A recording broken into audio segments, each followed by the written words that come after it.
புதுமை என்கின்ற விஷயத்திற்கு என்ன பொருள் என்றால் மரபை மறுப்பது அல்ல, மரபோடு சேர்ந்து நவீனத்தை ஏற்றுக்கொள்ளும்.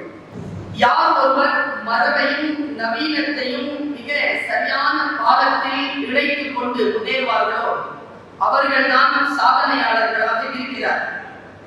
பல நேரங்களில் நான் சிந்தித்து பார்த்திருக்கிறேன்.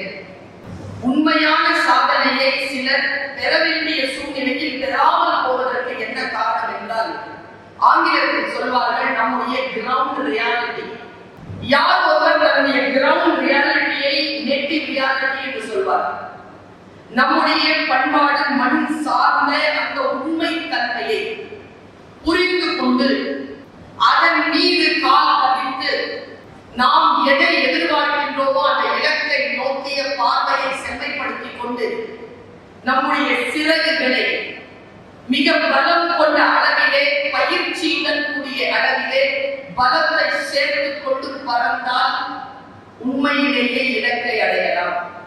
இது மிகப்பெரிய கனவை அடையக்கூடிய மிகச் சிறிய வழி. இங்கே மாபெரும் தமிழ் கனவு என்று ஒரு 2 நிமிடங்கள் உங்களுக்கான காணொளி அளிக்கப்பட்டது. யார் ஒருவர் என்ன உங்களுக்கு சொல்லப்படுகிறதோ அதை மிக கவனமாக கேட்டு அந்த செய்திக்குள் அந்த கருத்திற்குள் பயணம் செய்கிறோமோ அவர்கள் அதை மிகச் சரியாக புரிந்து கொண்டு தேவையானதை ஏற்றுக்கொண்டு தேவையில்லாததை வெளியேற்றி அடுத்த கட்டத்திற்கு உயர்கிறார்கள்.